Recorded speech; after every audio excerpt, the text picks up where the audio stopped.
So this is the essential oil of lavender. From lavender plants grown in Kashmir, distilled in this Nisarga Farms. Please go and check them out. And they have a beautiful website.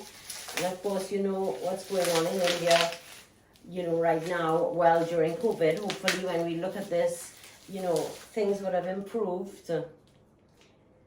Lavender essential oil of Kashmir. And we have essential oil of patchouli. So patchouli is very much for me a scent associated with India. It's a scent associated with the hippie movement and the love movement and the 60s, and I was very influenced by that. So a beautiful scent, and I'm sure it's going to be fabulous from them. And of course, you all know it's a scent I use in our Banui blend, and it's a blend that people love, very relaxing. Patchouli has a lot of calming and relaxing qualities.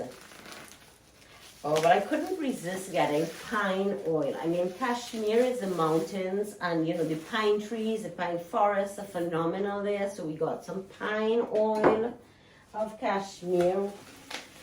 What else? Oh my gosh. So listen to this combination. This is vetiver hydrosol. Yep. So think about it. The jasmine, the lavender, and the vetiver hydrosol together. We have a phenomenal combination, right? Let's get rid of this paper. I don't like having plastic, too much plastic around me. This is jojoba. So I decided to try, because jojoba is a base of a lot of our carrier oil and the therapeutics we use in the roll-ons. And also, I want to start a line, we're starting a line of perfumes, roll-on perfumes, which will be a little more stronger scents. And I want to use jojoba as the base. So I'm hoping that this jojoba will really be able to give us that support.